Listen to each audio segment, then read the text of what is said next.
How's it going, everybody? Welcome to another edition of Dating with Demoldey. I'm your host, Keith Demoldey. Just want to say apologies up front for taking so long to edit and get this video published to the interwebs. I know it's been a bit of a hiatus, but I promise you it is worth it because this is one of the best shows that is ever made. We are talking about The Sopranos, the Italian experience, folks. The Italian-American experience, shall I say. We are talking about Tony and Carmela, the big relationship amongst the Sopranos show. The fandom has been asking for it for weeks now, and I'm going to deliver you a six-parter, folks. It is a long, long video, but it is worth it. So I just want to say thank you so much for sticking by me all these years, folks, through the thick and thin. No, but this was it was a lot of fun to watch, a lot of fun to make. I watched this show for the first time in 2021 when I lived in Hawaii. Roommate had the HBO Go account at the time, which was very nice, and I just stayed up almost every night watching The Sopranos and couldn't get enough. So we're going to go through a lot of different stuff in regards to Tony and Carmela, the different stages of their relationship, but also just different aspects that affect their relationship, whether that be money, their children, especially in their marriage, but also intimacy. We'll talk about kind of agency and a lot about the context in which this show operates, because that is a big part of the show and a big part of why Tony and Carmela act the way that they act. So a lot to break down. As I mentioned, it is a six-parter, so buckle up. We'll have different videos, of course, but and we'll also have a main huge video, which might be around 2 hours. So you're in it for the long haul, then I appreciate you, because this is an in-depth analysis of Tony and Carmela Sopranos. So with that said, we've got another edition of Dating with Demoldey.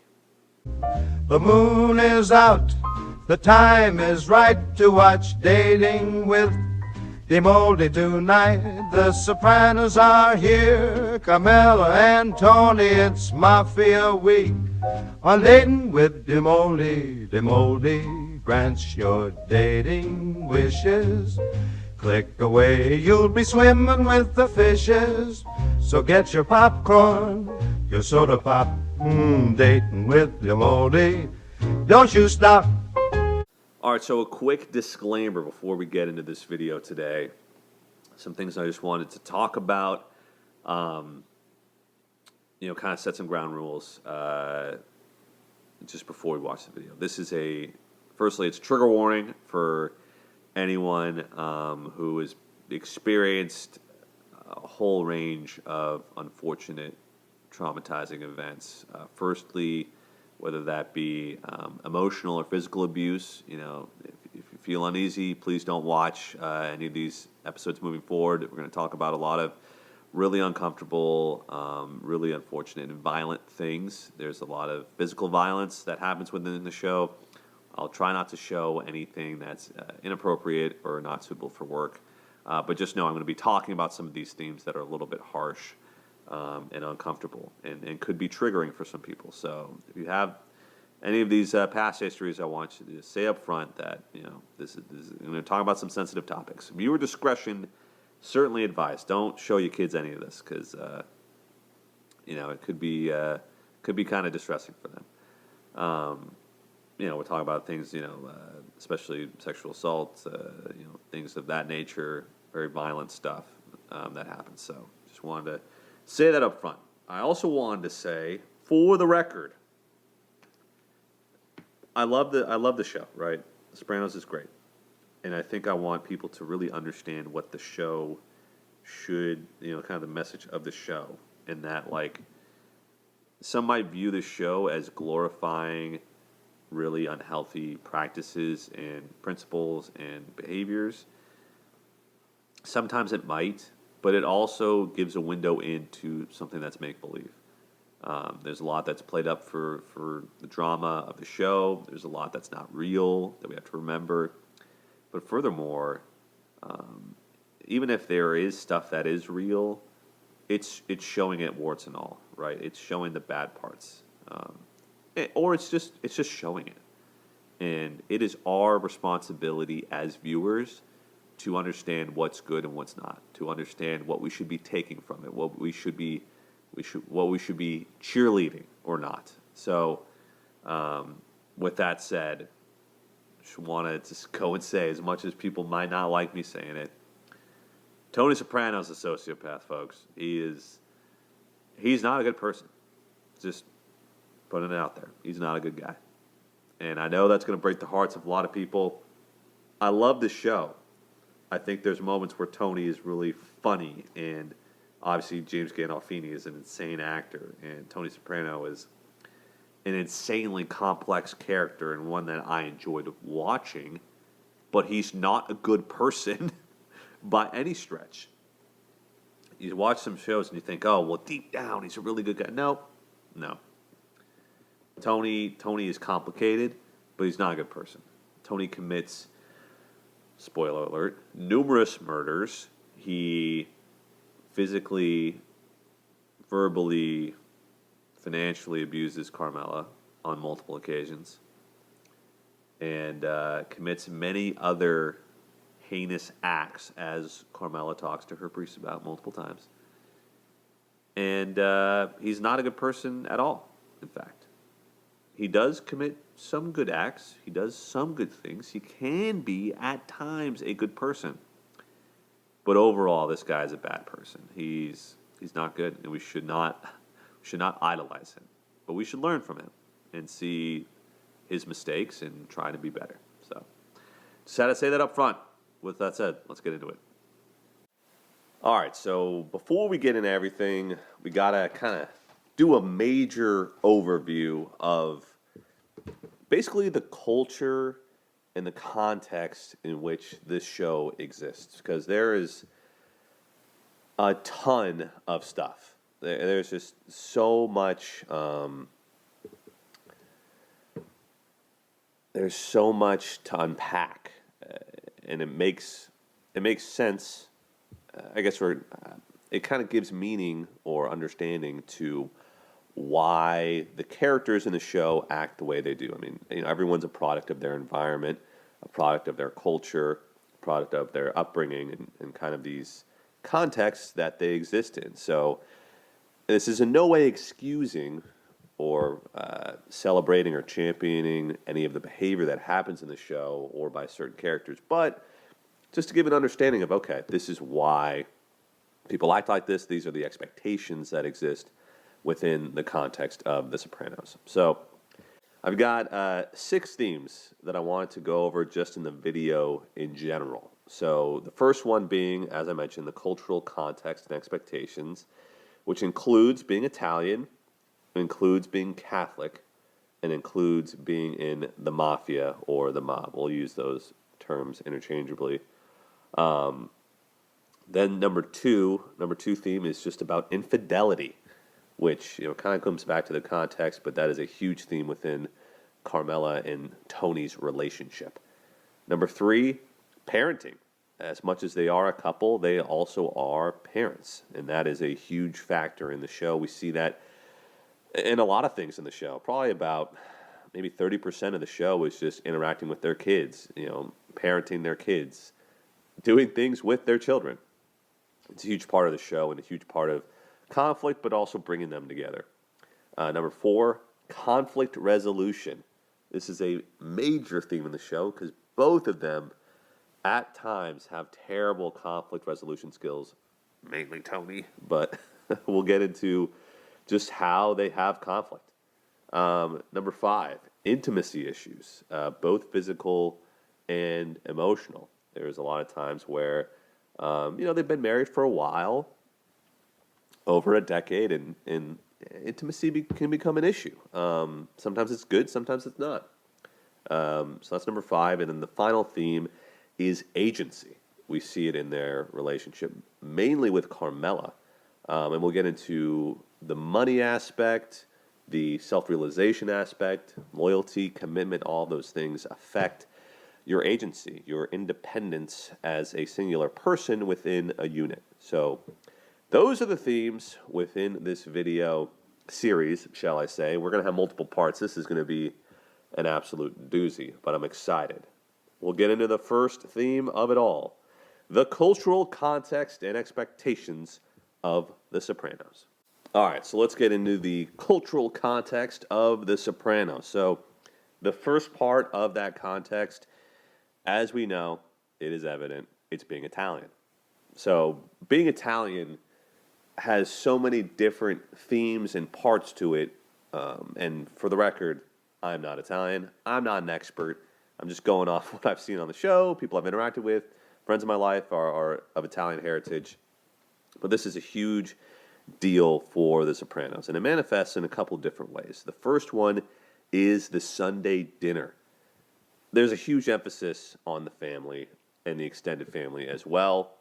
I guess I'll go through the list. So we got Sunday dinner, emphasis on the family and extended family, gender roles, and staying within the culture. So not necessarily an exclusivity per se, but they definitely have a familiarity with their own, so to speak. They like to keep things within the culture, hang out with people they can identify with, that sort of thing. So being Italian, big part of that. So let's get into that a little bit. So Sunday dinner, we see it on multiple occasions, it's such a staple of their life. And this isn't necessarily a Italian-only idea. I mean, plenty of cultures have the Sunday dinner. Latin culture, we see it. I mean, even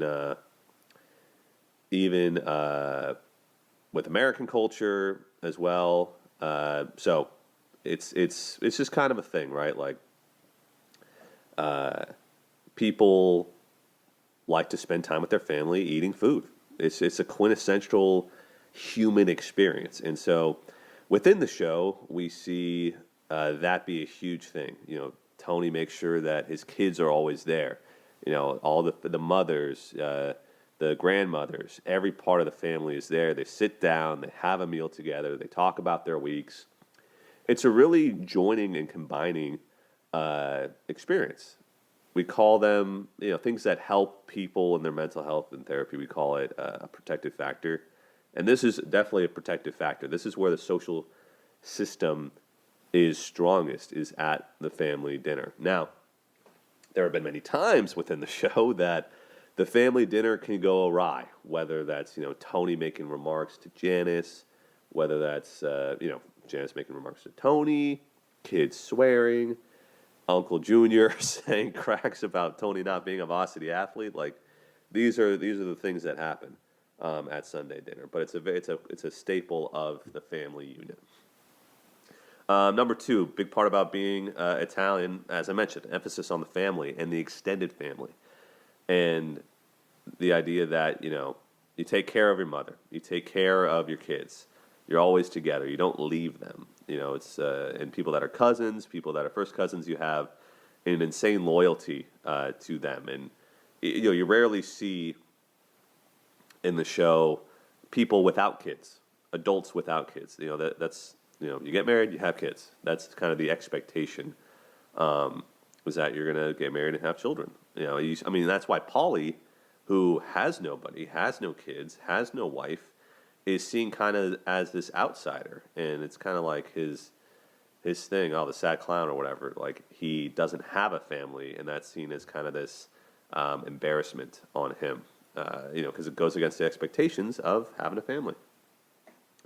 Gender roles, also a massive part of the Italian culture, at least on the East Coast. The mothers, the women, for better or worse, being homemakers. That's a big part of the culture, at least back when this show was a thing, back in late 90s, early 2000s, still kind of a thing that, the mothers are always cooking and cleaning, taking care of the kids. Fathers are out making money, working jobs, doing things like that. There's also plenty of other gender roles in terms of, specific things like the men do and the women do. But, these I'm a little bit less knowledgeable on. But they definitely do impact how Tony and Carmela kind of interact with each other. This is the woman's job, this is the man's job within the culture. I mean, yeah, we always see it, and this goes more to the Mafia stuff later, but we see it even with when Tony goes to the other side, right? Goes to Italy, and there's a woman boss. It was like, a woman boss? I can't believe this is a thing, but, Italian Americans, like, that's, that was their tradition for a long time, was that women do these things. And number 4, staying within the culture. You see it with Tony and his interaction with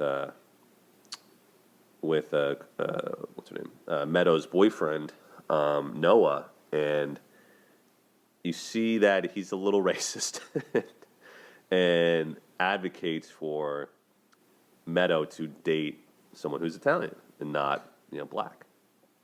And so this isn't necessarily as overt as it could be, but there is definitely this undertone. There's definitely moments where the Italians stay with the Italians. Like, they don't really hang out with many other non-Italian people or even many non-white people. They make racist remarks. You do see Hesh, who's Jewish, but even then, they kind of have this exclusivity. They do keep him at an arm's length, so to speak, and they don't necessarily treat him with the same respect at times as they would if he was Italian.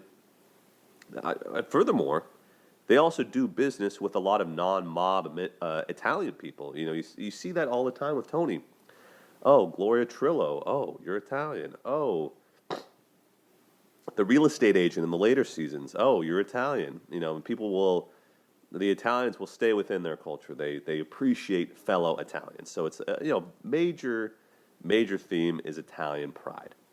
They have pride for their heritage. They have pride for their community and their traditions. We see that for sure with the Columbus Day thing, right? That's why it was such a big deal, is because he's an Italian hero, Like, they just defend Columbus, even though Columbus was a horrible person. But that's kind of the thing, is that Italian pride, for better or worse, right? They also, you see with Tony, too, this idea of the Italian-American experience, where they had to immigrate from Italy, and he brings the kids to the church and says, oh, look, like, your great-grandfather came here and built this church with blood, sweat, and tears. He came over here with the shirt on his back, all that stuff. So that's a big part of the identity as well, being Italian, is coming over from Italy and having nothing, like a lot of immigrants did back in the 1900s, and they had to make a life for themselves. Talk about the quintessential American dream, quote unquote, right? So that is being Italian. That's the context of that. Number 2, and not necessarily as prevalent, but it's definitely worth mentioning, is being Catholic. A big part of being Catholic is, there's a lot of religious traditions. As a former Catholic myself,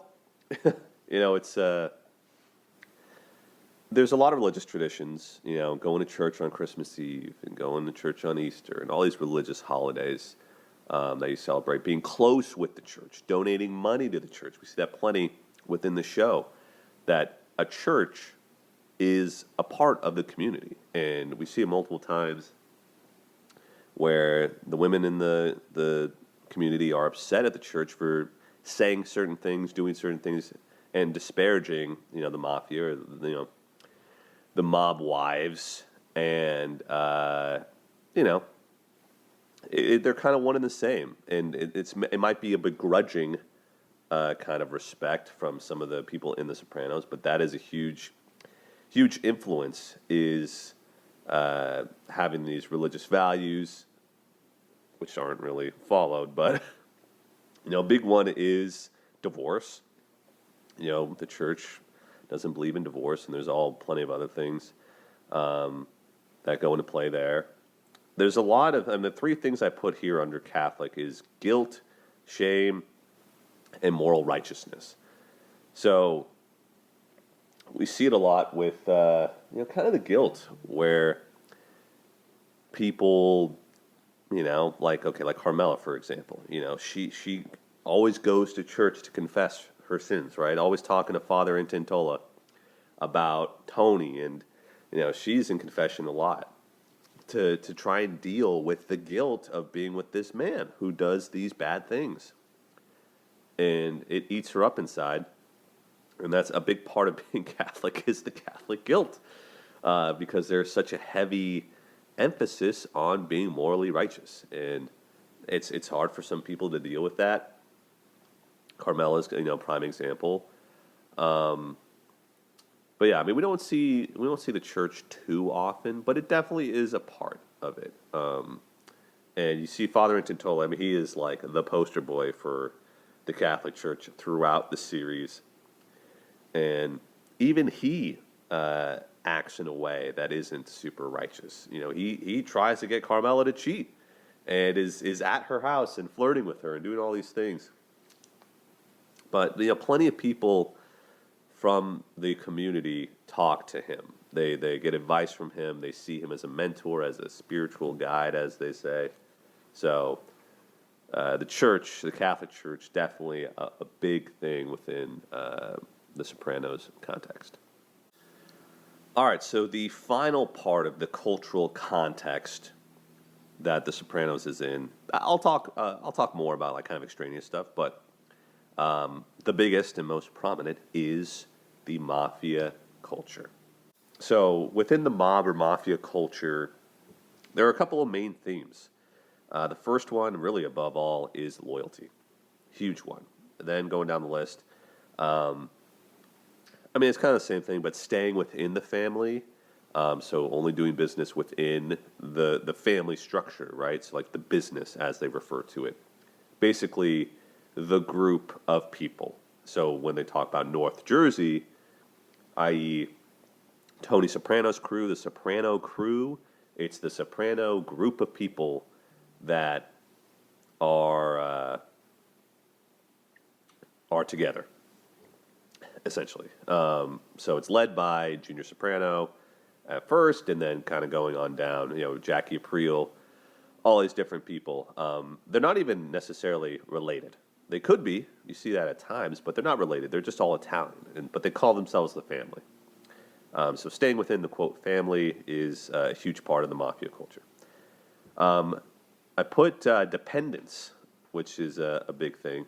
I guess, kind of depending on each other, not being able to get out of it. That's loyalty, that's staying within the family, but it's not being able to get out of this thing. You're making a lifelong commitment. A big thing is the Dead Husbands Club, which I'll get into a little bit later. Number 5, the Gumars. The Gumars! The Guma. Like, it's an Italian term for, like, a mistress, basically. So that was the whole thing, is part of the culture within the Mafia is having a Gumar, or a side person, a person on the side. I don't want to use terms to disparage women here, or even people, but we'll get into that in a sec. Number 6, a big theme, violence.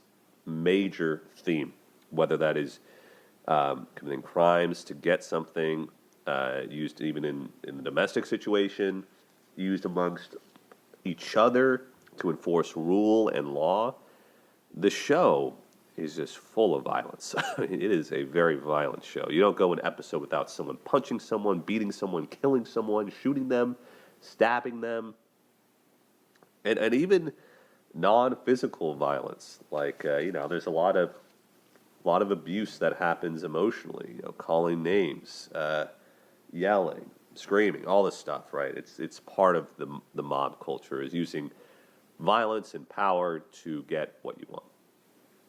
Number 7, part of that control and that power as well, is monetary control. So going down the list here, and there's plenty of themes that I probably missed within the context of the Mafia or the mob, but these are the main ones that I kind of noticed over watching The Sopranos. The first one, loyalty. I mean, that's the biggest theme, is just loyalty, and a blind loyalty at that. You see it with everyone. I mean, there's that, you go so far for each other, which is a cool thing. You treat someone like they're very precious to you, like they're your family, your blood. You'll go do anything for them. You'll sacrifice for them. That's the loyalty. Stick with them no matter what. Loyalty isn't necessarily a bad thing, but within this context of The Sopranos, the loyalty can get people into trouble, where they get into abusive situations and they can't leave.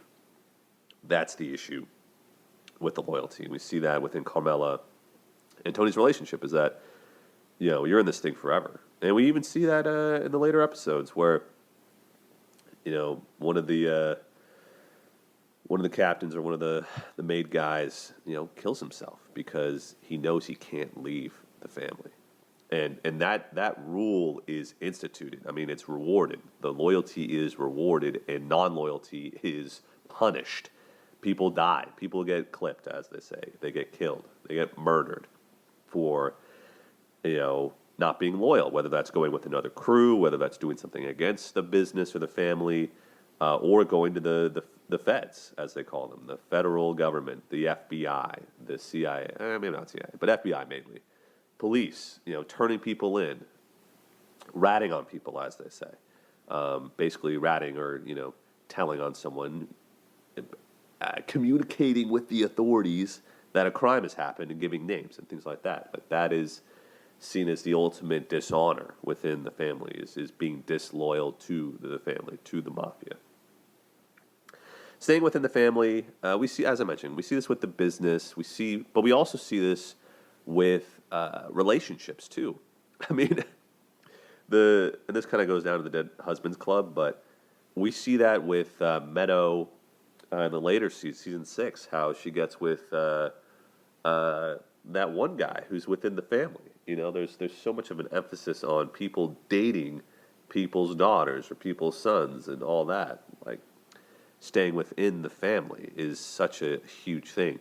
You need something done? Oh, talk to Uncle Paulie, even though they're not really related. There's a huge emphasis on keeping things within the family, not straying outside of it. Number 3, dependence. You see a lot of that economically, for sure, whether it's like members in the mob or members outside of the mob. You depend on a lot of people. You're at their mercy. You're at the boss's mercy. You can't do anything. Your hands are tied. Socially, financially, you really are dependent on this thing to feed your kids. And it's tough sometimes. It's tough. Number 4, the Dead Husbands Club. This is a big thing because, we just see Janice as the ultimate abuser of this thing.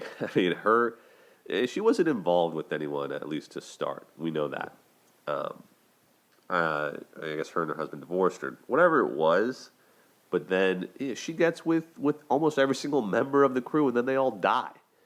You see, Bobby, you see Richie Aprile, all of them. And the Dead Wives Club, because there's so much death, that should be the 8th theme, is death. Violence is part of that, but death is really the biggest thing. Is you see a lot of that where people die.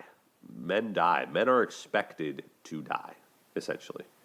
That's what Tony says. He says either you die or you are in the can. Those are the two options. So when you have this expectation of death amongst the patriarchs, the fathers, the men of the mafia, it's a weird culture. It creates a weird thing where you can't really trust any relationships to survive. Imagine being a wife where my husband's likely to die or go to prison. It's highly risky. It's insanely risky. But it's such the lifestyle is so advantageous that they can't help but do it. And they've been in the structure, so they can't really leave it. But the Dead Husbands Club, you see it with all these different women, all the wives, having to try and take care of their sons without a father. The Apriles, Rosalie Aprile, same thing. Like she's having to take care of her son by herself. You know, when Big Pussy Bumpin' Sarah, right? Like his wife, she kind of gets involved in stuff, but you know she has to get money from Tony, and then you see her working at the grocery store. You see all these women that are left, you know, without any money. They'd have to depend on Tony for income because their husbands kept their income away from them, and there's so much, you know, shrouded. So you really see like all these wives whose husbands are dead having to make do with their lives. I mean, Rosalie Aprile, she's a mess. Like she's flirting with Intintola, she's flirting with this guy, you know, getting involved with all these different people, right? So it's really a shame, but that's like a huge theme. Is you know that's why Carmela acts the way she does. She sees the dead wives or the dead husbands club, right? Where all these people, you know, they don't know where the money is. They're having to work at the grocery store, as I mentioned, and she gets scared, and that's a huge part of their relationship is money. And we'll get into that with you know theme number 6 with agency, but it's a huge expectation that like wives, you know, just don't ask. You know, like hey, this is the agreement. These are the expectations for being in the mob. That there's a chance I might die, and but you don't worry about that. I'll set you up, right? Or the family will take care of you. But they really don't. They really don't. And they're especially not there for them emotionally at all. So anyway, there's that. So the Gumar, I hate saying it. It makes me sound like such a white person. The Gumar. Or I sound like a nerd. Basically, the mistresses, as we all know, is kind of an expectation within the culture of the mafia. Is that everyone and their mother has a Gumar, has a mistress, has a person aside from their wife that they're romantically interested in. And you see that throughout. I mean, Tony is a huge, what's the word? I guess, I don't want to say user of the Gumars, but he is quite frequently involved in the Gumarship. He's always got, you know, whether it was, you know, Russians or Italians or whoever, he's always involved with somebody and always having, you know, someone on the side. And so that's, the issue is with this is that these are the expectations, right? These are the cultural contexts of the mafia is that, you know, what did he say? There's like, oh, you took out your Gumar on Saturday and Friday nights were for the wives. That was the expectation. And so it's this unspoken rule. A lot of these, again, they're very unspoken, but they exist of, yeah, people, made guys, people in the mafia have women on the side. And they don't view it necessarily as cheating or as anything super deplorable. It's kind of an expectation. And you see it in the show. Every man does it. Every single one. Even if they have a wife, even if they have a girlfriend or whatever, they are seeing someone else. Whether they go to the casino or whether they're at the Bing flirting with the dancers. Everyone has someone on the side. And so you see it, there's a scene where they're talking about Bobby and how, like, they made fun of Bobby for being the only one who didn't have a mistress. They're like, oh, they laughed at him because he was the only one who didn't have a Gumar. And all the wives are kind of like, you know, sad because no wife wants to be cheated on. No wife wants to find out that their husband is being intimate with someone else. It's a huge breach of trust. And that's the issue as well. It's part of the abuse within the class is that this is the expectation that you're just going to have to be okay with me being physically and emotionally intimate with another person's relationship. That's kind of the expectation. So anyway, that's a big part. Number 6, violence. As I kind of alluded to earlier, the Dead Husbands Club, there is a huge expectation of violence within the mafia. There's a lot of means that are used to get power for them in the business. They threaten coffee shops. They threaten everyone. They use physical intimidation, emotional intimidation, emotional abuse. They're always constantly making fun of each other, swearing at each other, using abusive language all the time, with amongst the men and amongst their business associates, right? So that's a huge thing. Is doing that, and that it's an issue because it creates this culture where violence is okay, where you can and you see it translate to the domestic settings where you see Tony get physical or he looms over Melfi, Dr. Melfi, his therapist, right, where he smashes things, where he punches the wall, where he smacks people, or even Christopher Moltisanti. He beats Aid on many occasions because that is how they solve problems. Rarely do you see. It does happen. It does happen where you see a healthy argument or conflict resolution, but there are way more examples of non-healthy conflict resolution and violence as a way to solve problems. So that is a huge expectation within the culture, is that you want something, use a gun. You want something, use your fists, use a knife, use abusive language. That is kind of the expectation within the mob, whether that's with your wife or whether that's with a business associate, right? It's intimidation as well. A lot of people might be like, oh, well, this person didn't really do that much. It's like, yeah, but it's the threat. The threat of violence is so powerful. And the final thing about the mafia is that monetary control, kind of alluded to earlier with the Dead Husbands Club, is this idea of, well, I control the money. The men control the money, and you just don't worry about it. But in reality, it's setting themselves up for failure because these wives, when their husbands die, they're left with nothing, or they're left with illegitimate cash, or what's the word? Or things. There's a proper word for it. Illegitimate property, liquidity. I don't know, whatever financial term you want to use for illegitimate revenue or sources of income. And so, we saw it plenty of times with Ginny Sack, right? Johnny Sacramone's wife. Ooh, she loses her house, and then you see Janice move in there, right?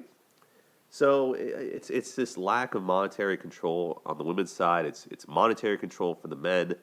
Part of the mafia is controlling money, having power, making money, buying drugs, having this lavish lifestyle. That's more what I want to try to get to, is the lavish lifestyles that these people live.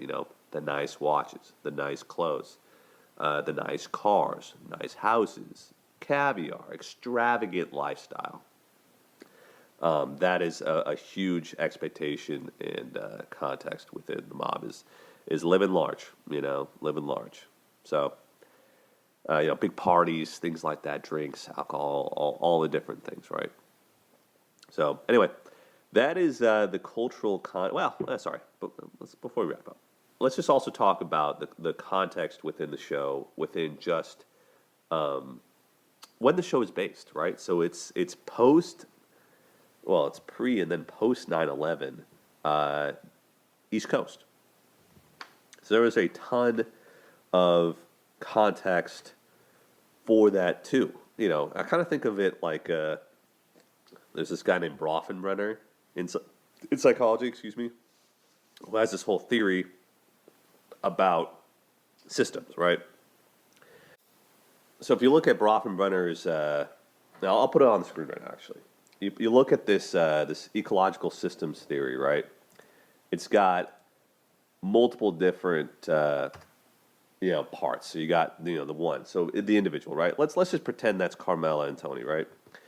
So you go in the first thing, microsystem. So it's like work, school, friends, family, neighbors. That to me is the mafia. It is everyone around them, the family, that's them. And you see it kind of too with, to me, I think the microsystem for The Sopranos is the family, is the Soprano family, the mob, the mafia. The mesosystem, one out of that to me is more like work. So where Tony works at Barone Sanitation or Satrial's or the Bing, like that's more of a mesosystem. That's work. That's people that aren't involved in the family, but they're adjacent to the family. They definitely affect the family. Then you have the exosystem, mass media, extended family, parents, friends, local governments. That's you see that from time to time. The local government, whether it's PD or the FBI or whatever. And then the macro system, the economic system, social norms, political systems, culture. That's the Italian culture, right? That's the Catholic culture. You could even say that it's the mafia culture generally. And then the chrono system is just chronological. It's time. So those are the different things, right? But even looking within the social norms and the culture, local governments, etc., of The Sopranos, it includes a lot of stuff about the East Coast, right? You got East Coast where people are a little bit more, kind of, I won't say rude, but they're pretty direct. They're to the point. They're blunt. Breaking balls is like a huge thing.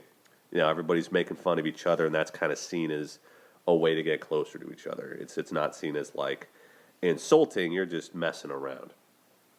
Very blue collar as well. East Coast, kind of culture. Other than that, I mean, New Jersey also has its own culture too, and I'm not an expert in any of this per se, but it's cold there. It's pretty cold, so it's snowy a lot of the time, but it gets nice in the spring and it gets hot.